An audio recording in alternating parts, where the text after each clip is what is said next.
मम्मीने सांगितले की मसाला भात करायला. अद्रक घेतलो की, लसूण घेतलो की, कोथिंबीर घेतलो की, टाकलो की मिक्सरमध्ये सगळे एकत्र. चालू केलं की बटन गार म्हणजे वाटलं की मसाला काढलो बघा ताटात. तांदूळ घेतलो बघा. भैयानं आणला होता की चितळी स्पेशल भाकरवडी. काढलो की कॅरीबॅगमधनं. आणलो की 2-4. तेल टाकलो की कुकरमध्ये. कांदा टाकलो की मस्त. टाकलो की अद्रक लसूण पेस्ट. चांगलं मिक्स केलं बघा. नंतर चिकन मसाला घेतलो. टाकलो चिकन मसाला. मिक्स केलो की मिरची घ्यायची बघा, मधनं चिरायची आणि टाकायची बघा पूर्ण. नंतर टाकायचे की टमाटे. आपला घरचा मसाला टाकलो की चांगलं टमाट्याला बारीक चेचायचं बघा. टाकायची कोथिंबीर. तांदूळ टाकायचं बघा. मिक्स करायचं. परत टाकायची की कोथिंबीर.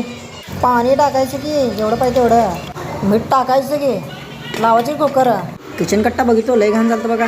1 मिनिटात साफ केलं बघा. कधी शिट्टी होती काय की बाबा कळेना मला. झाले की शिट्टी. बनला की आपला मसाला भात एकदम कडक.